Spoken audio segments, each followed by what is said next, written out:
Bien, vamos a hablar ahora sobre la sexta parte de la verdad sobre el libro del Apocalipsis. Ustedes saben que en el segmento anterior profundizamos sobre los tres emperadores que masacraron, torturaron, asesinaron a los cristianos católicos. Ahora dedicamos en el libro del Apocalipsis, donde el discípulo amado hace alusión a estos tres asesinos. Y para eso nos vamos al capítulo 13 del libro. En el capítulo 1, como recordamos, la primera bestia o falso profeta es el emperador Nerón. Las 7 cabezas son los 7 senadores que misericordiamente aprobaron el edicto o la ley que había promulgado Nerón. O se culpa a Nerón de que él quemó la ciudad, o se culpa a un grupo determinado de personas que quemaron la ciudad. ¿Qué haremos en este caso? En este caso, entonces, los senadores crean un edicto en el que acusan a este grupo de personas que se llaman cristianos, a los cristianos, porque era un grupo que ya predicaban, había un gran número, y entonces tiende a culparse a los cristianos. En este caso, el grupo más grande que había, vuelvo a decir, era en esa época los cristianos católicos. Se encontraban en Roma ya predicando. Y como la soga rompe por la parte más débil, entonces se decide culpar a los cristianos. Los senadores, conociendo lo que mandó a hacer este loco de Nerón, le protegen el pellejo. Se reúnen y aprueban esa ley de acabar con el cristianismo.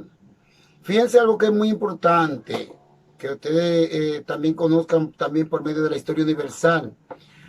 ¿Saben ustedes que este edicto de Nerón duró hasta el año 313?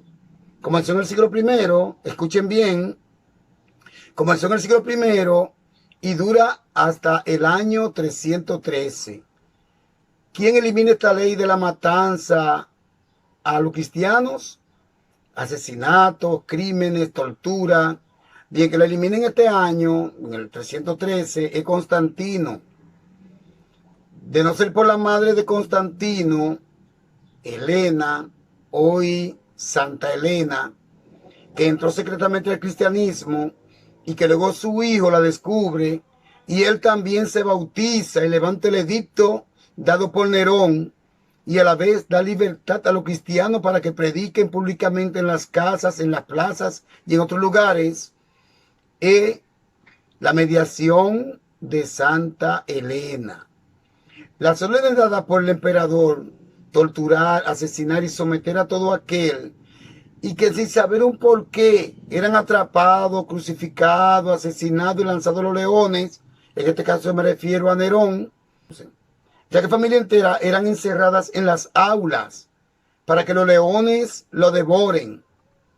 Al hablar de la corona, en el versículo 1 del capítulo 13, notamos que la corona de Nerón, como habíamos dicho hace un tiempo ya, tenía un título que ofendía a Dios. Si leemos la historia universal, sabríamos que todos los reyes se creían dioses y por eso en sus coronas se inscribían Dominus et Deus, es decir, Señor y Dios. Eso lo podemos encontrar en el versículo 13 del capítulo 4, del capítulo 13. En el versículo 4, escúchenme, del capítulo 13. Se nos presenta ya la muerte de Nerón en esta época.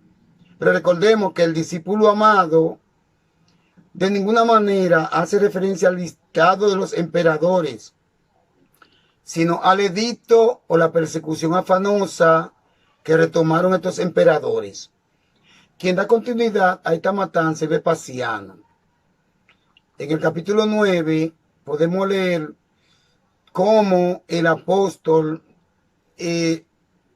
tiende a informarle a los cristianos que los están asesinando, los están matando. Dice, el que tiene que morir, que muera. El que vaya a la cárcel, que vaya. En nombre de Jesucristo, que vaya. Por eso yo quiero felicitar a los católicos, porque sufrieron mucho. Sufrieron mucho. Muere Jesucristo, crucificado, y de ahí en adelante entonces hay una persecución fuerte contra los apóstoles, contra todos los cristianos católicos. Después de la muerte de Vespasiano, llega Tito, pero como ya sabemos, Tito no da continuidad a la persecución y matanza de los cristianos católicos. Pero aparece entonces el más temible de todos los emperadores. ¿Quién es? Domiciano. Tito tenía una persecución fuerte contra los judíos, contra la religión judía, pero no contra los cristianos. Él no tuvo ninguna persecución contra los cristianos. Sin embargo, Domiciano es que levanta otra vez este edicto, y él, cuando ve que están glorificando a Cristo, él dice: el Dios de ustedes soy yo, que maten a todos esos cristianos, a quien hay que adorarme es a mí.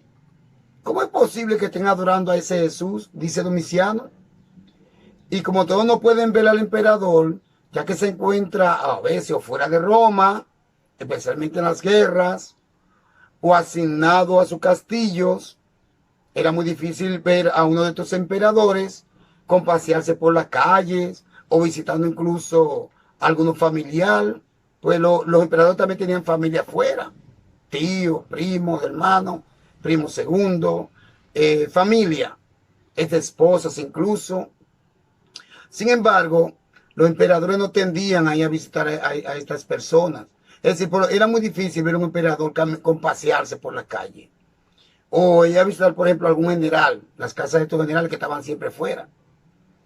Y como está muy seguro Domiciano que él es un dios, entonces se hace construir una estatua gigante para que todos la vean. Y le pone un letrero que decía Dios y Señor, es decir, Dominus et Deus. Es decir, en la misma letra que tenía Nerón en su corona, ahora Domiciano la manda a poner en una estatua debajo, como no todo el mundo lo ve, para que sepan que él es Dios, que está ahí. Entonces, ¿qué es lo que hacen todas las personas? Postrarse frente a esa estatua, en la que dice Dominus et Deus. Se postran frente a esta estatua y lo ven, esa estatua, como un dios. Domiciano también elimina las monedas que utilizaban sus predecesores, es decir, Nerón y su padre Vespasiano. Vespasiano usaba la misma moneda que usaba Nerón, pero entonces Domiciano elimina estas monedas, este tipo de moneda, y se crea su propia moneda con su fisonomía, es decir, con su cara. Y cada una de estas monedas, dicen en el capítulo 13, tenían sus cifras.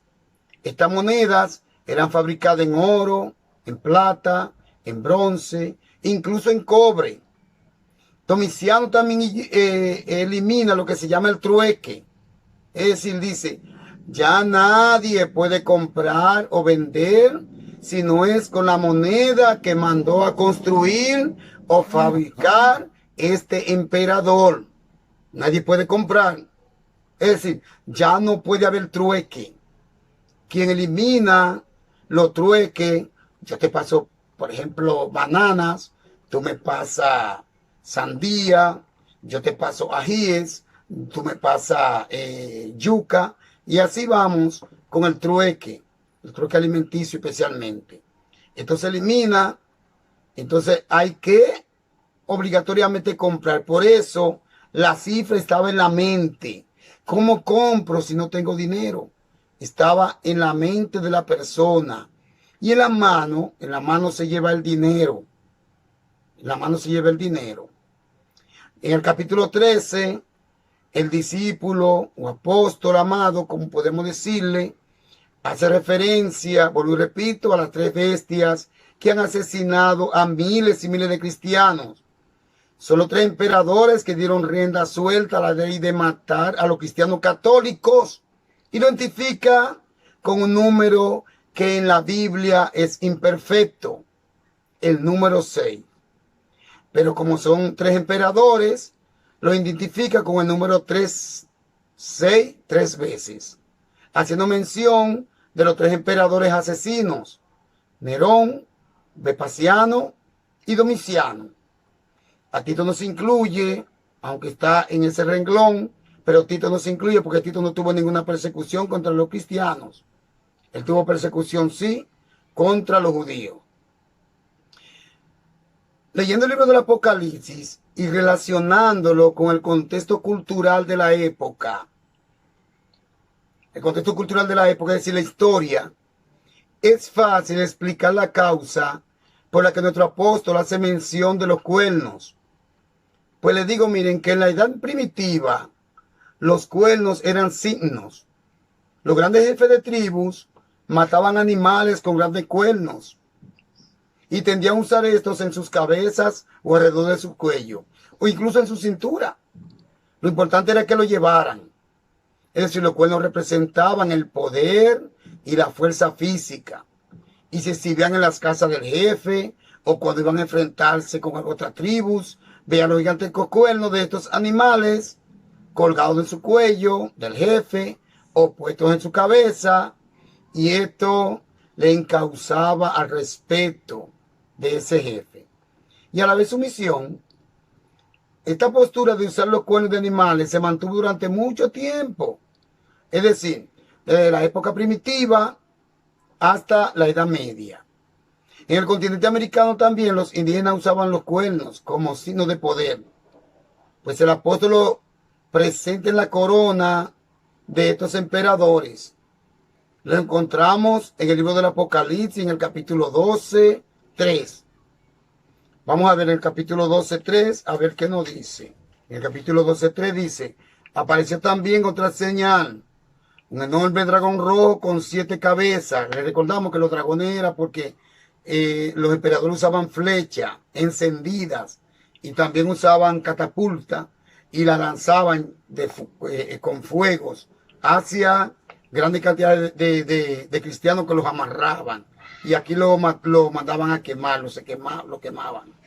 Entonces dice en el capítulo 3, y en la cabeza 7 coronas.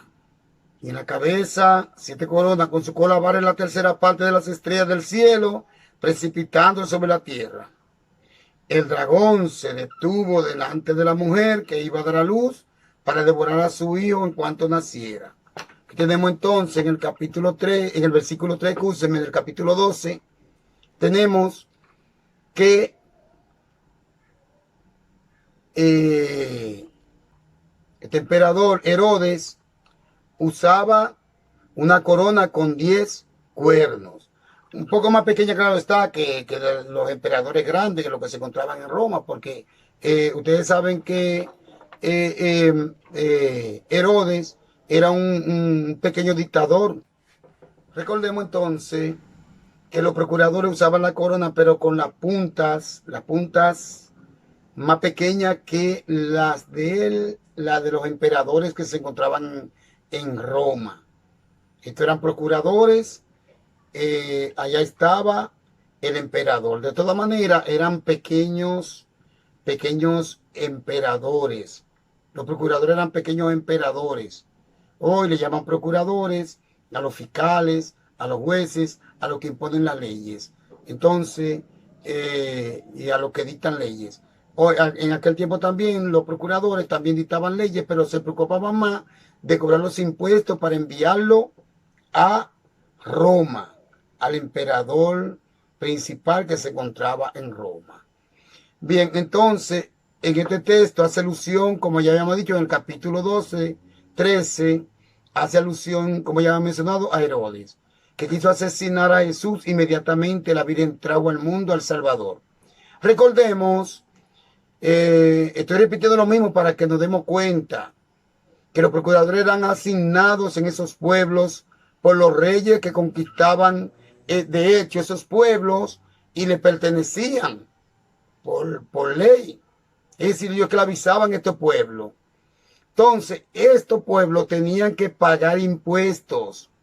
De acuerdo a la ganancia que recibían estos pueblos conquistados, ellos le quitaban parte de este dinero, ya sea en comida, ya sea en plata, ya sea en oro, lo que produjeran.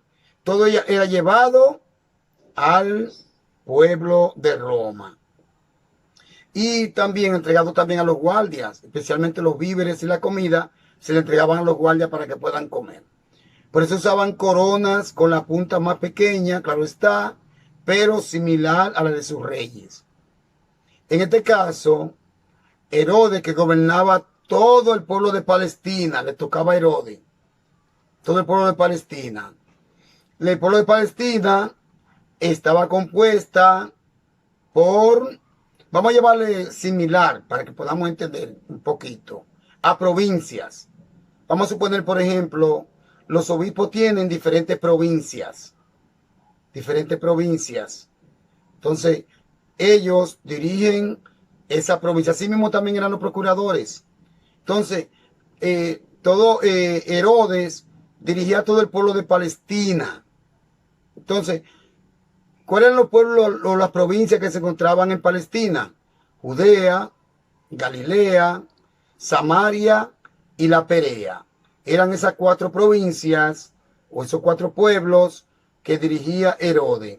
Aquí Herodes determinó, recuerden bien, la ley de matar a todos los niños que, ya yo te lo había dicho anteriormente, todos los niños de 2 años hacia abajo. Por eso María tiene que huir al desierto, es decir, María se va a Egipto, que lo presenta en el capítulo 12, presenta a la mujer y el dragón, presenta a María y a Herodes, recordando todo el padecimiento que tuvo Jesucristo antes de ser crucificado, es decir, desde que Jesús nace, es perseguido fuertemente. Entonces, el apóstol Juan hace referencia también a todo lo que quiso hacer Herodes con Jesucristo. Bien, entonces, ¿qué pasa aquí? Que Herodes tiene que cobrar impuestos a todo el pueblo de Palestina. Por lo repito, Judea, Galilea, Samaria y la Perea. Y estos impuestos eran llevados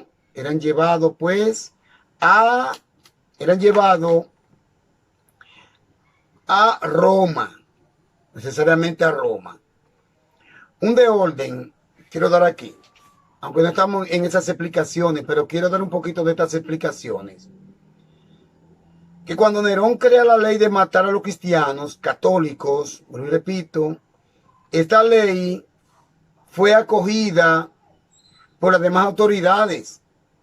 Eran una ley buena. ¿Por qué era buena para los demás emperadores de todo el mundo? ¿Por qué? Excepto Egipto. Egipto no le dio ni pie ni cabeza, podríamos decir, a esta ley. Por eso María tiene que huir a Egipto para allí no ser perseguida con su niño Jesucristo. De la ley de matar a todos los niños. Entonces,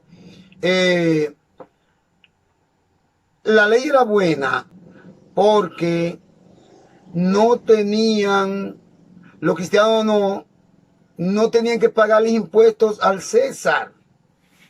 Por eso dice Jesucristo, denle al César lo que es del César y a Dios lo que es de Dios.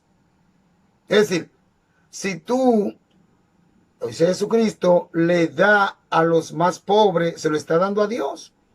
Y por eso el cristiano de esa época, lo que recibía, no quería enviarlo a un ricachón. El cristiano de esa época quería pagar, ayudar a los más pobres, a los más necesitados, como lo dice en Santiago, lo dice Santiago. Muéstrame tus obras, que yo te voy a mostrar mi fe, porque una obra sin fe tampoco es obra, y una obra sin fe tampoco es fe. Entonces las dos van a la par. Santiago, vuelvo y repito, dice, muéstrame tus obras, que yo te voy a mostrar mi fe. Una fe sin obra no es fe, y una obra sin fe tampoco es obra. Entonces Santiago, las dos van a la par para poder salvarnos. Por eso la Iglesia Católica hace muchas obras. ¿Para qué? Para dar cumplimiento a lo que dice la palabra de Dios. Los hechos de los apóstoles informan que recurrían a compartir lo que recibían con los más pobres y necesitados. Bueno, para no cansarle, podríamos decir que el único que usa una corona diferente de estas autoridades que menciona el Apocalipsis y que tenía potestad para mandar a matar a los cristianos era Domiciano, ya que su corona terminaba en 2 cuernos, es decir, en 2 puntas. Bien, entonces, yo quería dejarlo aquí para que ustedes pues lean, por favor, se lo dejo de tarea, que lean desde el capítulo 12 hasta el capítulo 17, que es donde más se presenta la disposición de estos emperadores. Recordemos bien que el apóstol lo va mencionando también poco a poco. Por ejemplo, en el capítulo 17, vean ustedes, en el capítulo 17,